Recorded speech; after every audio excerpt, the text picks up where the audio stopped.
జగిత్యాల జిల్లా మేటిపల్లి పట్టణంలో BRS party తరపున కోరుట్ల ఎమ్మెల్యే డాక్టర్ కల్వకుంట్ల సంజయ్ విస్తృతంగా ఎన్నికల ప్రచారం నిర్వహించారు.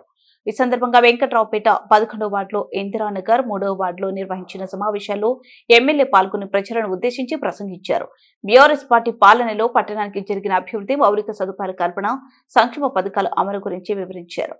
మున్సిపల్ పాలన ప్రజల చేతిలో ఉండాలంటే అనుభవం ఉన్న బీఆర్ఎస్ పార్టీ అభ్యర్థులను భారీ మెజార్టీతో గెలిపించాలని కోరారు. కాంగ్రెస్ పాలనలో అభివృద్ధి నిలిచిపోయిందని విమర్శిస్తూ మళ్లీ మేటిపల్లి అభివృద్ధి గాడిలోకి రావాలంటే బీఆర్ఎస్ పార్టీకి ఓటు వేయాలని విజ్ఞప్తి చేశారు. అభివృద్ధి, సంక్షేమమే లక్ష్యంగా పనిచేసే బీఆర్ఎస్ పార్టీకి ప్రజల మద్దతు తప్పనిసరిగా అవసరమని పేర్కొన్నారు. 1947లో స్వాతంత్రం వచ్చింది. 2026 అంటే కరెక్ట్ 78 సంవత్సరాలండి మనకు స్వాతంత్రం వచ్చింది. కేసీఆర్ శ్మశాన వాటికకు ఒక 45 లక్షలు వర్క్ పెట్టి కాంపౌండ్ వాళ్ళు, బోర్వేలు, స్నానాల గదులు 4,000 ఇస్తుండే. దివ్యాంగులు ఉంటారు కదా, వాళ్ళ కేసీఆర్ 4,000 ఇస్తుండే. 4,000 తీసుకోకరు 6,000 ఇస్తా అన్నాడు. వాళ్ళకు నెలకు 2,000 బాకీ పడ్డాడు. 26 నెలలైంది. అదెంత? అది కూడా 52,000 తీసుకోవాలి వాళ్ళ దగ్గర. కళ్యాణ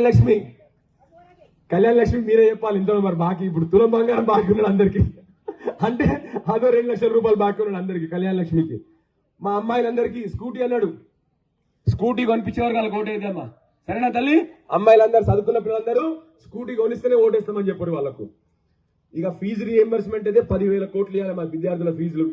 విద్యార్థులకు బాబు చేతులెత్తున్న రైతులు ఒకసారి ఏమన్నాడే? రైతు భరోసాకి ఏమన్నాడే? కేసీఆర్ నువ్వు 5,000 ఇస్తున్నావా సీజన్ కి? నేను 7 లక్ష్మి వచ్చిన. ఇక మీరే ఇప్పుడు కళ్యాణ లక్ష్మి వాళ్ళకి ఏం చెప్పిండు? తులం బంగారం ఇస్తా నేను, కేసీఆర్ బట్టి 1,00,000 రూపాయలు ఇస్తున్నాడని చెప్పిండు. మరి మీరు అందరు కూడా తులం బంగారం ఇవ్వమని చెప్పుండ్రి, వాళ్ళకే ఓట్లు అయిపోయింది. ఇక మీరు అందరు కూడా